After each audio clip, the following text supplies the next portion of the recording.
The crowd at Miller's General Store parted like the Red Sea as Jessie Lambert entered, her eyes downcast and her hands clutching a worn piece of paper with her shopping list.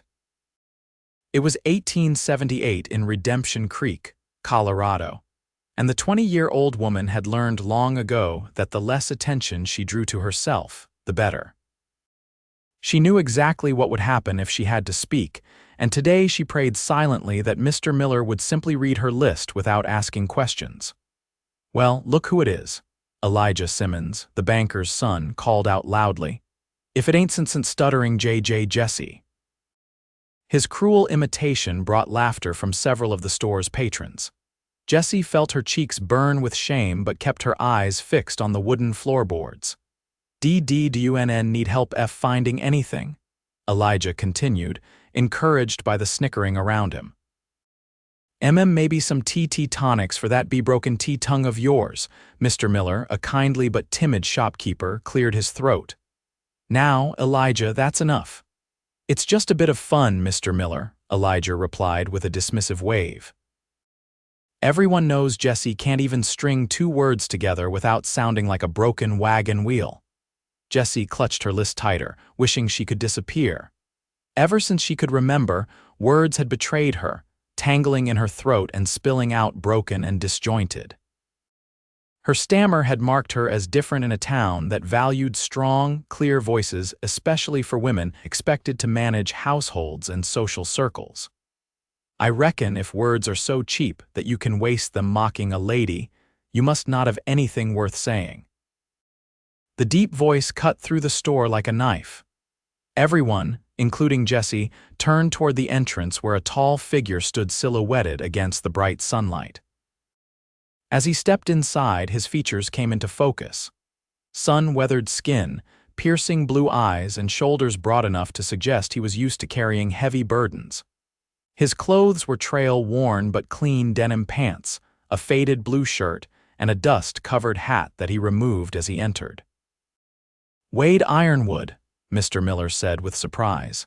"Didn't expect to see you back in Redemption Creek." The stranger Wade nodded briefly at the shopkeeper before turning his attention to Elijah. "I've been riding 3 days straight and was hoping for some peace and quiet. Instead, I find a man who thinks belittling others makes him bigger." Elijah's face flushed. "This ain't your business, Ironwood. Why don't you go back to wherever you've been hiding these past years?" Wade stepped further into the store, his spurs jingling softly with each deliberate move. "Making it my business." His voice was calm but carried an unmistakable edge. "Now, I believe the lady was shopping before you interrupted." Jessie stood frozen, the paper trembling in her fingers. She couldn't remember the last time someone had stood up for her. Since her parents died of fever 5 years ago, leaving her to live with her aunt on the edge of town, she'd grown accustomed to facing the world's cruelty alone. Elijah glanced around, noting that the mood of the room had shifted. With a scowl, he pushed past Wade. "Not worth my time anyway," he muttered, slamming the door as he left. The store remained silent for a moment before conversations gradually resumed. Wade turned to Jessie, his expression softening. "Don't believe I've had the pleasure," he said, extending his hand. "Wade Ironwood." Jessie stared at his outstretched hand, panic rising in her chest. She'd have to speak to respond properly, and the thought made her throat close up. Instead, she nodded quickly and thrust her list toward Mr. Miller, who took it with understanding. "This is Jessie Lambert," Mr. Miller explained. "Martha Lambert's niece, lives out on the old Lambert place since her folks passed." Wade nodded, lowering his hand without offense. "Well, Miss Lambert, don't let folks like Elijah steal your peace. Some people get mighty uncomfortable around what they don't understand." Jessie dared to look up, meeting his gaze briefly before looking away again. His eyes held no pity or mockery, just a simple, straightforward kindness that felt unfamiliar. "I'll get these items together for you, Jessie," Mr. Miller said, scanning her list. "Won't take but a few minutes." While Mr. Miller gathered her supplies, Jessie stood awkwardly, aware of Wade's presence as he moved to the counter to place his own order. She could feel the curious glances of the other customers, wondering about this interaction between the town's stammering spinster and the returned cowboy. "Ironwood," a gruff voice called from the back of the store. Sheriff Tate Patterson approached, his badge glinting in the light streaming through the windows. "Heard you were back." Wade turned, his posture changing subtly. "Sheriff. Just passing through, I hope." "For now," Wade replied evenly. "Got some business to attend to." The sheriff's eyes narrowed. "See, that's all it is. We've had enough trouble from you Ironwoods to last a lifetime." Jessie watched the exchange with curiosity. There was clearly history between these men and tension thick enough to cut with a knife. "Past is past, Sheriff," Wade said quietly. "I'm not my father." "We'll see about that," the sheriff replied before tipping his hat to Mr. Miller and leaving. Mr. Miller finished gathering Jessie's items and totaled the cost. As she reached for her coin purse, Wade spoke again. "Miss Lambert, if you're headed back to your place, I'd be happy to offer an escort. These supplies look heavy for one person." Jessie froze, her heart pounding. An escort meant conversation. Conversation meant speaking. Speaking meant humiliation. Seeing her distress, Wade added softly, "No need to say anything if you don't want to, but a nod would do just fine if you'd like the company." She looked at him uncertainly. Why would this man, this stranger who clearly had his own troubles, offer to help her? Yet something in his steady gaze made her believe his offer was genuine. After a moment's hesitation, she gave a small nod. "Good," Wade said simply, as if her silent answer was as clear and valuable as any spoken word. He turned to add her packages to his own order. "I'll take these too, Mr. Miller." As they left the store together, whispers followed them. Jessie kept her eyes on the dusty street ahead, acutely aware of the man walking beside her. They loaded her supplies into her small wagon, and Wade untied his horse from the hitching post to lead it alongside them. "Beautiful day," he commented as they started down the main street. "Too pretty for staying cooped up indoors." Jessie nodded, grateful that he seemed comfortable with her silence. They traveled a short distance before he spoke again. "You know, when I was younger, my brother Daniel used to say I talked enough for 3 people. Wade, he'd say, God gave you 1 mouth and 2 ears for a reason." He chuckled at the memory. "Took me years to learn the value of listening." Jessie glanced at him, surprised by his easy manner and the way he filled the silence without demanding she contribute. Most people grew uncomfortable with her inability to respond normally, but Wade seemed perfectly content to share his thoughts without expectation. They reached the edge of town, where the road forked, one path continuing to the larger ranches north of town, the other winding toward the smaller homesteads to the east, including her aunt's property. "My aunt," Jessie began, the words catching as they always did. "SHCWW will be W wondering." Wade waited patiently, his expression unchanged as she struggled to finish her sentence. "W where I am," she finally managed, her cheeks burning with embarrassment.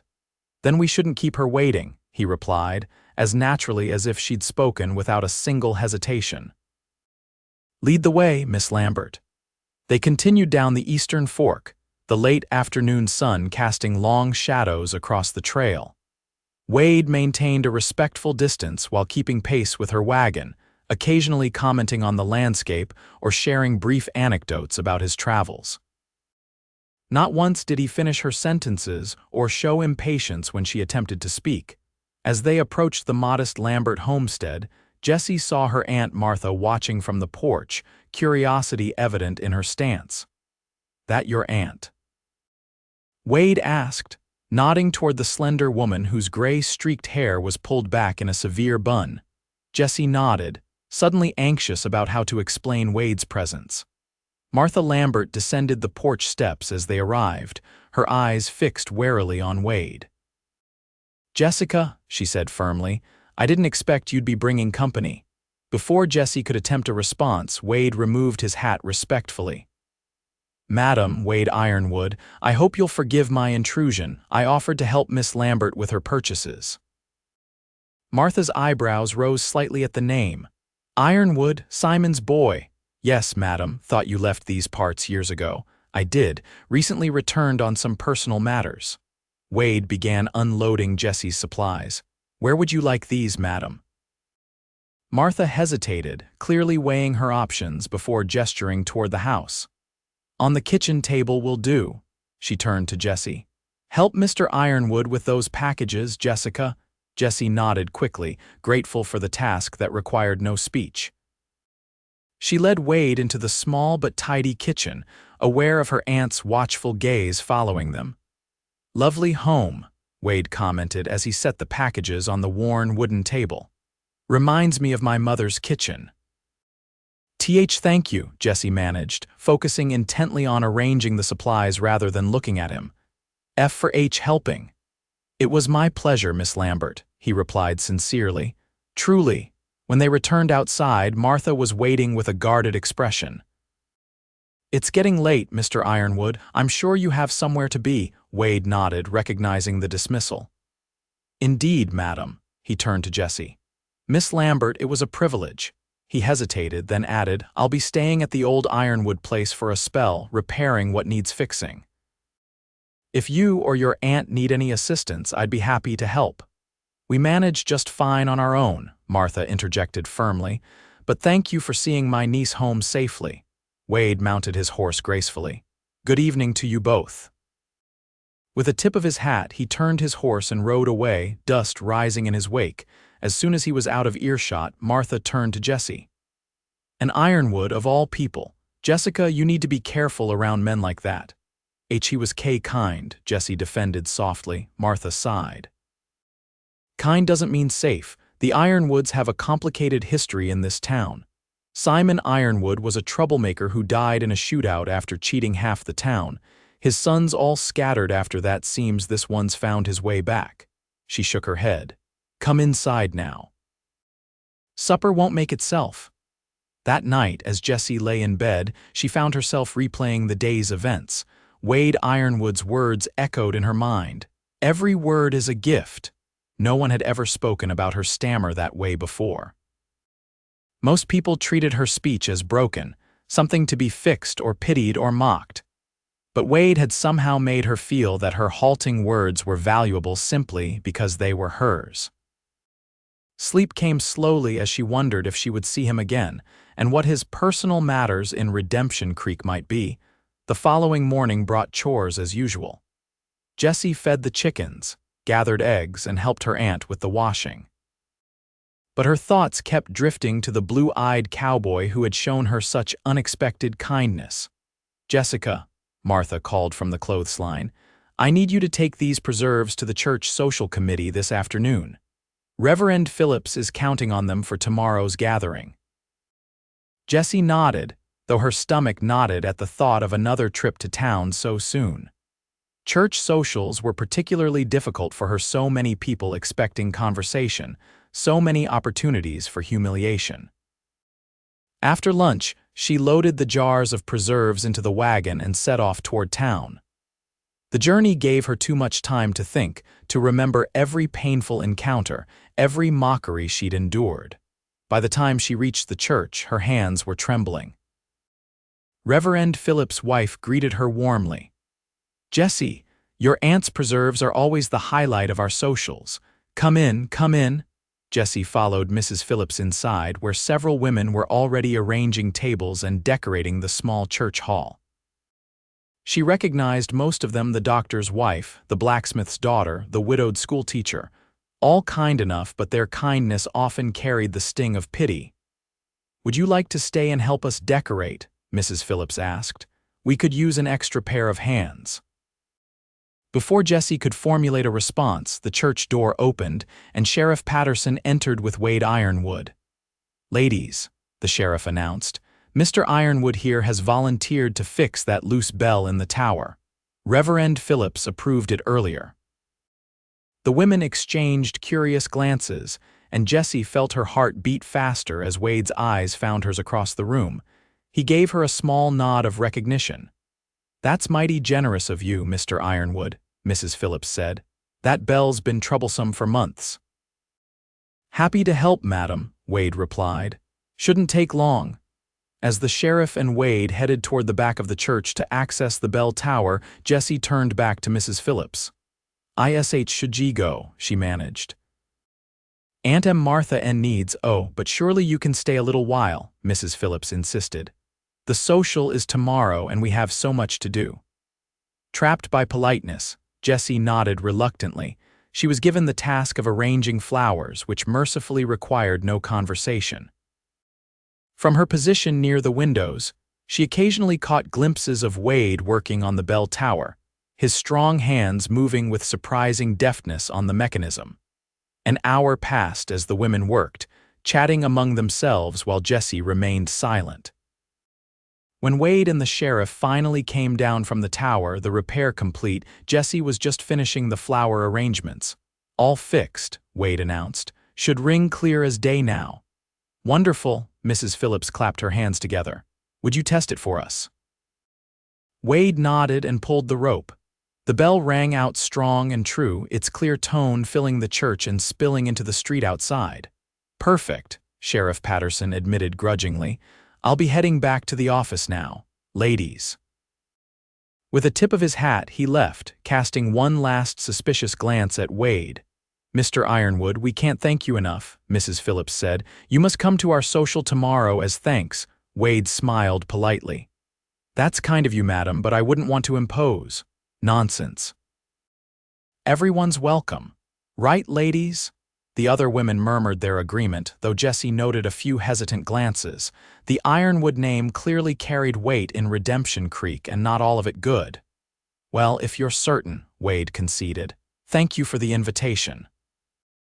As the women returned to their preparations, Wade approached Jessie by the window. "Those flowers look mighty fine, Miss Lambert." Jessie felt her cheeks warm. Thank you," she whispered. "Will you be attending tomorrow?" he asked, his voice low enough that only she could hear. She nodded hesitantly. Her aunt insisted they attend all church functions, regardless of how uncomfortable they made Jessie.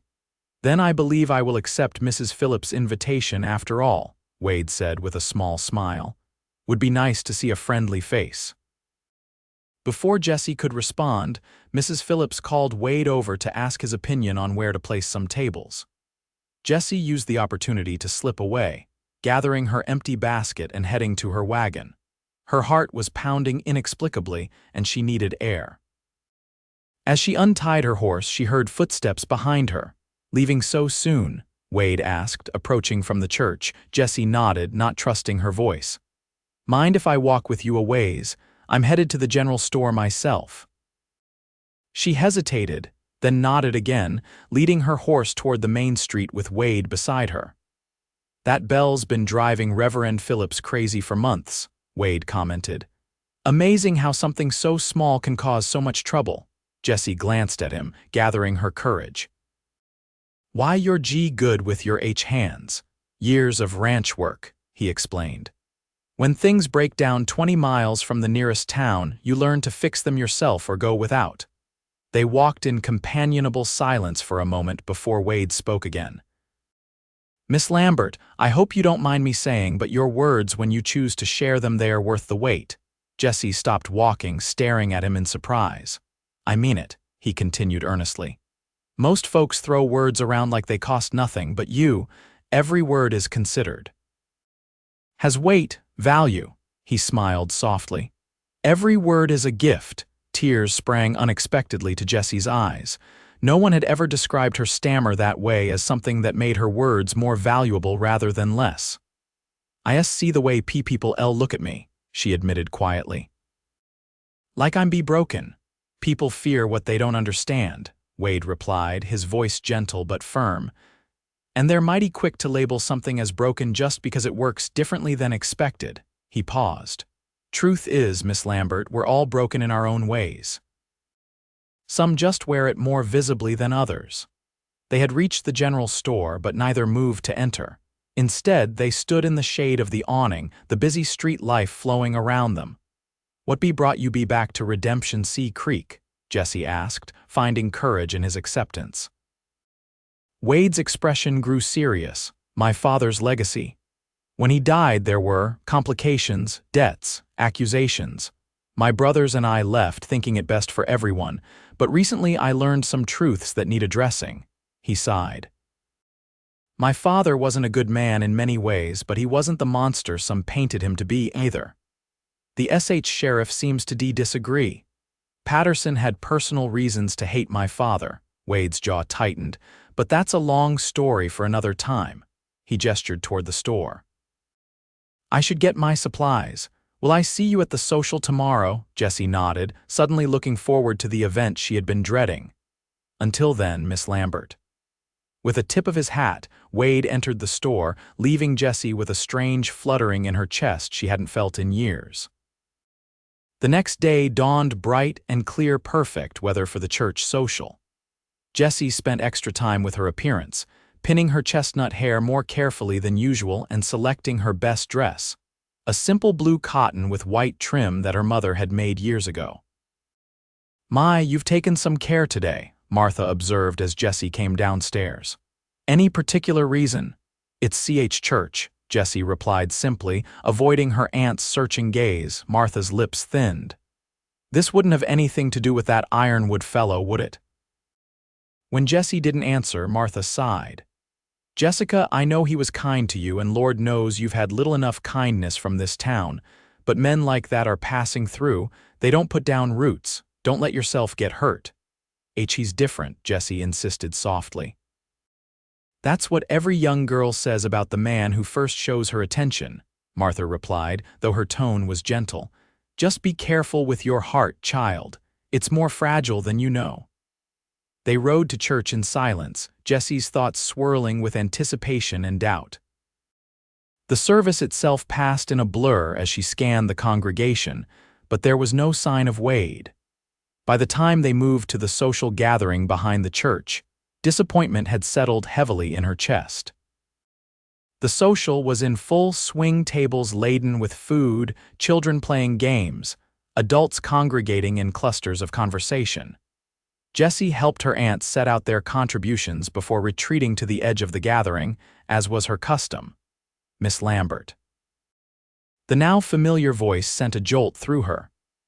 She turned to find Wade standing beside her, looking remarkably different in clean, pressed clothes, dark pants, a white shirt, and a vest that emphasized his broad shoulders. "I was beginning to think you wouldn't come," Jessie said, the words flowing more easily than usual in her surprise. Wade's eyes widened slightly at her relatively fluid speech, but he recovered quickly. "Had some business to attend to first, but I wouldn't miss the chance to see you again." His direct words brought heat to Jessie's cheeks. Before she could respond, Elijah Simmons approached, his expression sour. "Well, if it isn't the stammering spinster and the disgraced cowboy," he sneered. "Perfect match, I'd say. The woman who can't talk straight and the man whose father died a cheat and a coward." Wade's face hardened, but his voice remained controlled. "Mr. Simmons, I suggest you move along." "Or what?" Elijah challenged. "Everyone knows why you're back, Ironwood. Looking for that money your father supposedly hid before Sheriff Patterson shot him. Well, you won't find it, and you won't find respect in this town either." Several nearby conversations halted as people turned to watch the confrontation. Jessie felt herself shrinking under their stares, but Wade stood tall beside her. "I'm not looking for trouble, Simmons," Wade said evenly, "just enjoying the social like everyone else." "With her," Elijah laughed derisively, "guess beggars can't be choosers." "Tell me, Miss Lambert, does he understand your gibberish? Or do you just point at what you want?" Anger flashed in Wade's eyes, but before he could respond, Jessie surprised them both by stepping forward. "You mock what you fear, Elijah," she said clearly, despite her stammer. "And you fear what you don't understand." Elijah blinked in surprise at her direct confrontation.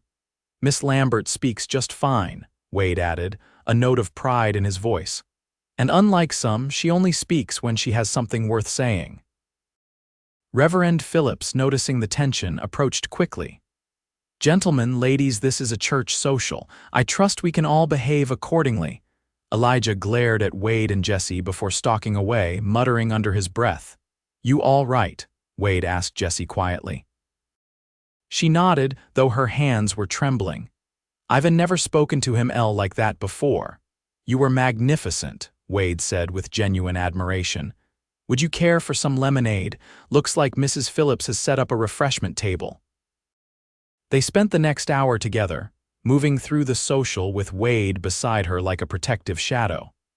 To Jessie's amazement, several people approached them not to mock, but to actually converse. With Wade's patient presence giving her confidence, Jessie found herself speaking more than she had at any social gathering in years. As the afternoon progressed, Wade suggested they take a short walk to escape the crowded churchyard. They strolled to a nearby meadow where wildflowers swayed in the gentle breeze. "Thank you," Jessie said, her stammer less pronounced in his company, "for making today easier." "I did nothing," Wade replied. "That was all you, Miss Lambert." "Jessie," she corrected softly. Please call me Jessie." "Jessie," he repeated, the name sounding different in his deep voice. "Then you must call me Wade." They walked in comfortable silence until Wade spoke again. "I should tell you why I really came back to Redemption Creek." Jessie looked at him curiously. "My father was killed in that shootout 7 years ago, accused of cheating at cards and stealing money from the bank. Sheriff Patterson shot him, claiming self-defense." Wade's expression darkened. "But before he died, my father told my oldest brother that he'd been framed. That the real thief was someone else in town, someone respected. You believe him?" Jessie asked. "I didn't, not at first. My father had his faults, drinking, gambling. But recently my brother found some old letters suggesting my father was telling the truth. That he'd discovered who really took that money and was confronted before he could prove it." "Who?" Wade shook his head. "That's what I'm here to find out. The letters mentioned evidence hidden at our old ranch. That's why I've been fixing it up. Searching." He looked at her intently. "I'm telling you this because I want you to understand. Some people in this town won't like me asking questions, stirring up old history. Being seen with me might not do your reputation any favors." "I don't have much of our reputation to protect," Jessie replied with a sad smile. "You deserve better than this town has given you," Wade said quietly. "You know that, don't you?" The intensity in his blue eyes made her heart race. No one had ever looked at her quite that way before, as if she were something precious, something worth seeing clearly. Their moment was interrupted by the church bell ringing in the distance, signaling the end of the social. "I should get back to my aunt," Jessie said reluctantly. As they walked back toward the church, Wade asked, "Would you allow me to call on you properly, Jessie?" "With your aunt's permission, of course." The request was so unexpected that Jessie stopped walking. "You want to call on me?" "Very much," Wade confirmed, a hint of vulnerability in his expression. "I know we've only just met, but I feel I'd like to know you better." Joy bloomed in Jessie's chest, but doubt quickly followed. "Why, I'm not like other women. I can't, because when you speak I want to listen," Wade interrupted gently. "Because your smile lights up your entire face when you're not afraid. Because you're stronger than you know, Jessie Lambert." She studied his face, searching for any sign of mockery or pity, but found only sincerity. Slowly she nodded.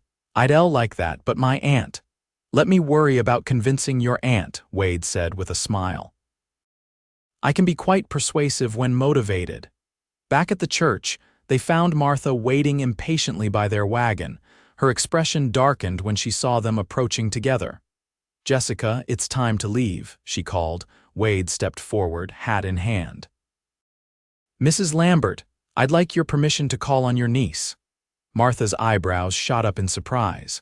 "Mr. Ironwood, while I appreciate your help yesterday, I don't think—" "Please, Aunt Martha," Jessie interrupted, the words tumbling out with unusual clarity. "He's been nothing but kind and respectful." Martha looked between them, noting her niece's flushed cheeks and bright eyes. After a long moment, she sighed. "Sunday afternoon, after church. You may join us for dinner, Mr. Ironwood, and we'll see how things go from there." "Thank you, madam," Wade said with a respectful nod.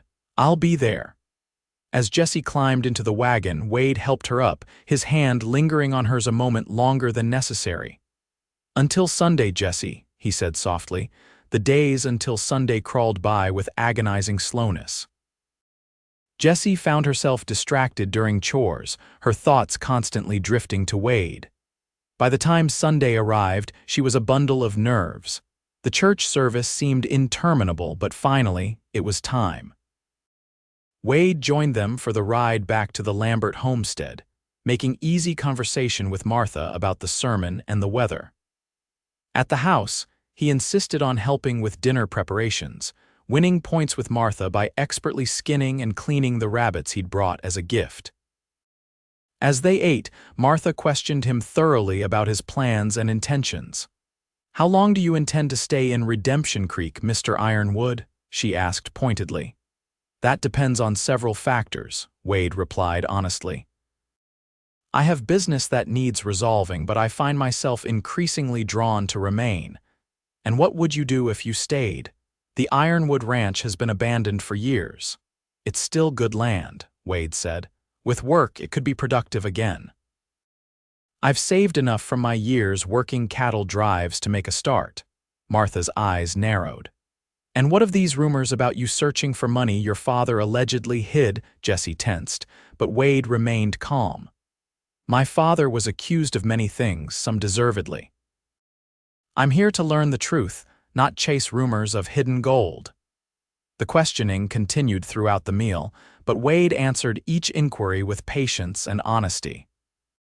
By the time Martha excused herself to the kitchen to prepare coffee, leaving them alone in the sitting room, Jessie could tell her aunt's resistance was weakening.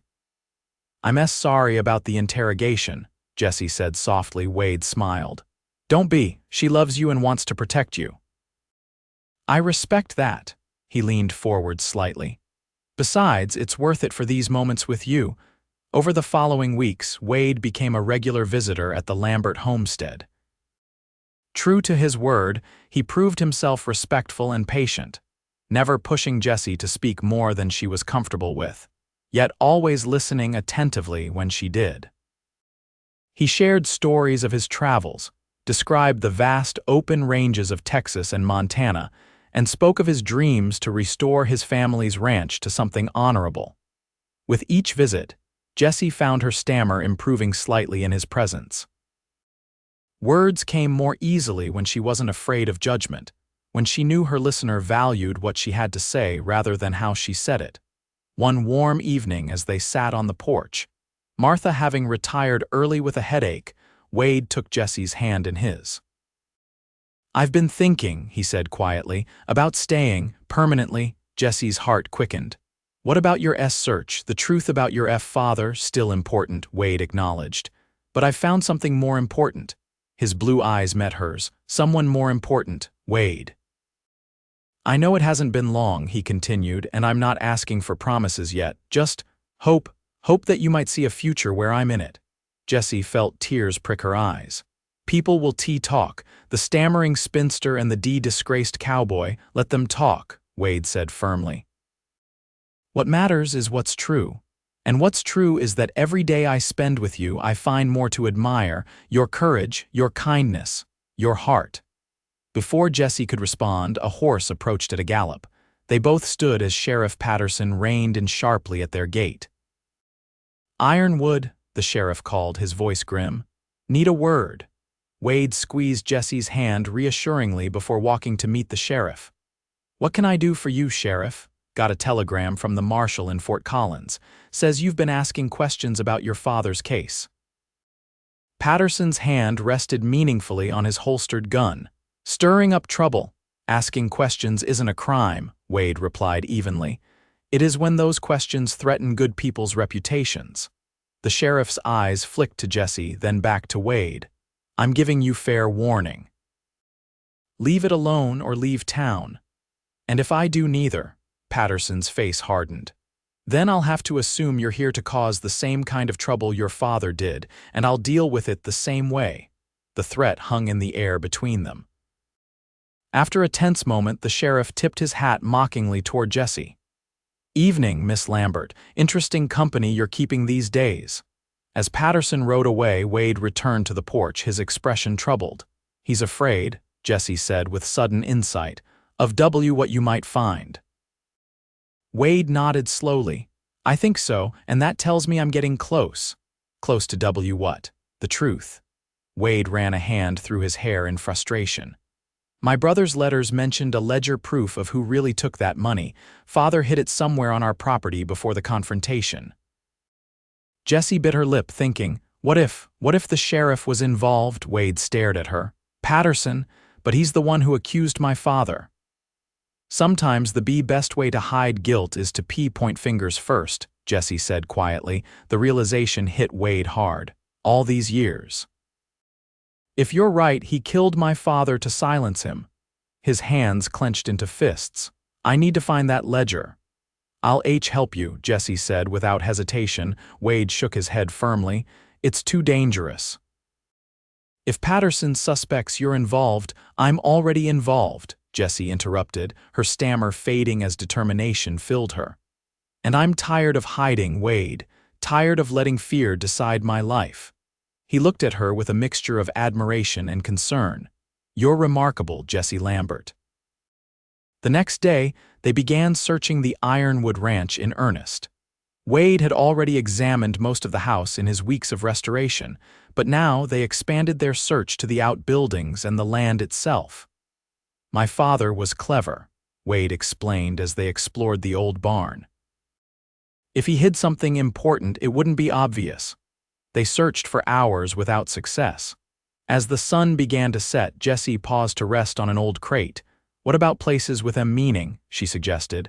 Somewhere special to him. Wade considered this, then his eyes widened. The creek. There's a spot where he used to take us fishing as boys. Said it was the best place on the property. They hurried to the small creek that wound through the back of the property. Wade led the way to a bend where a large oak tree spread its branches over the water, creating a peaceful, sheltered spot. This is it, he said, looking around thoughtfully. But where would he hide something here? Jessie studied the massive tree, noting a peculiar scar in the trunk about 5 feet up. What's that mark? Wade examined it closely. It's not natural. He pressed against the scarred bark, and to their surprise, a small section moved, revealing a hollow space within the trunk. Reaching inside, Wade pulled out an oilskin-wrapped package. With trembling hands, he unwrapped it, revealing a ledger and several letters. As they examined the documents by the fading light, Wade's expression shifted from hope to grim satisfaction. It's all here, he said quietly. Bank records showing withdrawals authorized by Patterson but attributed to others. Letters between Patterson and the bank manager conspiring to embezzle funds, and my father's notes documenting what he'd discovered. He looked up at Jessie. This proves everything. Patterson and the bank manager stole that money, then killed my father when he found out. What will you do? Jessie asked, suddenly afraid for him. Take this to Judge Wilson in Fort Collins, Wade replied. He's known for his integrity. With this evidence, Patterson won't be able to escape justice. But as they turned to leave, they found their path blocked. Sheriff Patterson stood 20 yards away, his gun drawn. I've been watching you, Ironwood, he called. Figured you'd find it eventually if it existed. His cold eyes flicked to the package in Wade's hands. Hand it over. Wade pushed Jessie gently behind him. It's over, Patterson. This proves you framed my father, that you killed him to cover your theft. And who's going to believe you? Patterson scoffed. The son of a known troublemaker. Against the word of a sheriff who served this town faithfully for 15 years. The evidence speaks for itself. Patterson's finger tightened on the trigger. Evidence has a way of disappearing, just like people who ask too many questions.